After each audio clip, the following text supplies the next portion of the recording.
Donc pour pouvoir continuer le tuto, on va maintenant utiliser deux nouvelles instructions qui sont le if else et le contain.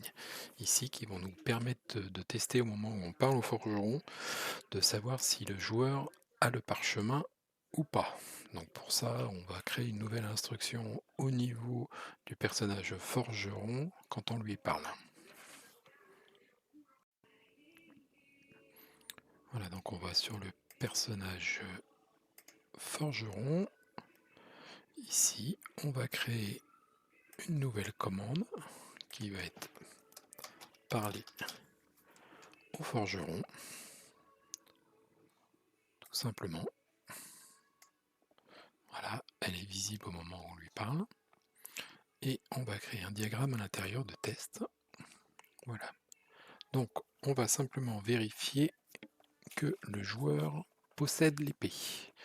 Donc pour ça, on va faire un test. Donc comme pour le set, les messages et tout ça, on reste appuyé dessus et on déplace. Voilà. Donc on se retrouve avec notre test. Donc notre test, si j'ai le parchemin, je continue. Si j'ai pas le parchemin, eh ben, je vous conseille de retourner voir le chef du village. Donc pour ça, on va faire le test contain. Voilà. On se retrouve avec une expression qui est comme le set, chose qu'on a déjà vue. Toujours pareil, un petit message d'erreur signalant que la fonction n'est pas paramétrée.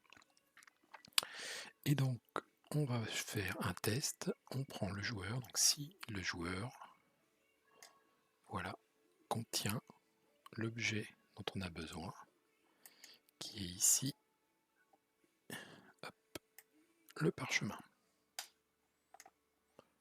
Voilà.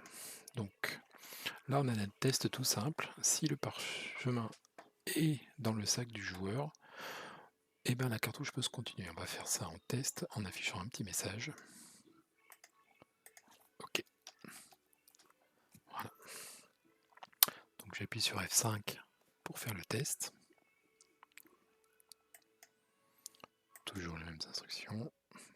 Bonjour signal, c'est parti. Alors on va faire le test directement en allant dans la zone forgeron. Parler au forgeron. Voilà, on a le forgeron, on lui parle.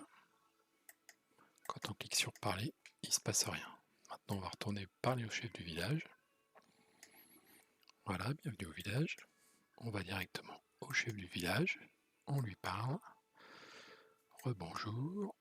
Votre quête. Voici le parchemin.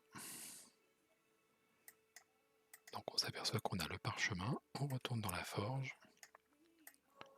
On quitte le village bien sûr. Voilà, hop, on retourne voir le forgeron. Et quand on va lui parler, on aura le message OK. Voilà, donc là, le logiciel a détecté qu'on possède le parchemin. Donc on revient à notre diagramme en quittant l'émulateur. Voilà, donc on a bien là un diagramme tout simple. Quand on parle au forgeron, si le joueur a le parchemin, il nous dit OK. S'il n'a pas le parchemin, bah, il ne se passe rien. Donc on a vu que le test se passe bien et que si on a le parchemin, ça nous affiche OK. Donc maintenant on va faire la deuxième partie de notre test. Si on n'a pas le parchemin, le forgeron va nous conseiller de retourner voir le chef du village. Donc on va ajouter une nouvelle branche au test. If else. Donc si j'ai le parchemin, ça dit OK. Sinon, ça me dira avez-vous vu le chef du village? Voilà. Et là, nous aurons l'instruction avez-vous vu le chef du village?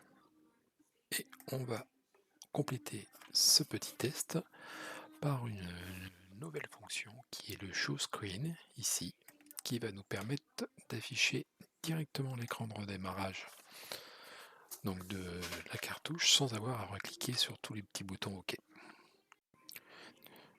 On va pouvoir maintenant faire le test directement sur l'émulateur et en allant directement voir le forgeron, normalement il nous dira avez-vous vu le chef du village puisqu'on n'aura pas récupéré le parchemin. Alors sauver signal, on commence. On va un peu plus vite hein, maintenant. Alors, je prends mon personnage, je vais directement dans la forge. Je vois le forgeron et je lui parle. Avez-vous vu le chef du village? Alors effectivement, on tombe directement sur cette question car on n'a pas le parchemin. On va également pouvoir tester en appuyant sur OK notre nouvelle fonction Show Screen qui va nous permettre de revenir sur l'écran principal de la cartouche, à savoir où on voit les deux zones et le personnage. Donc j'appuie sur OK. Voilà, donc on revient, on a les deux zones et le personnage.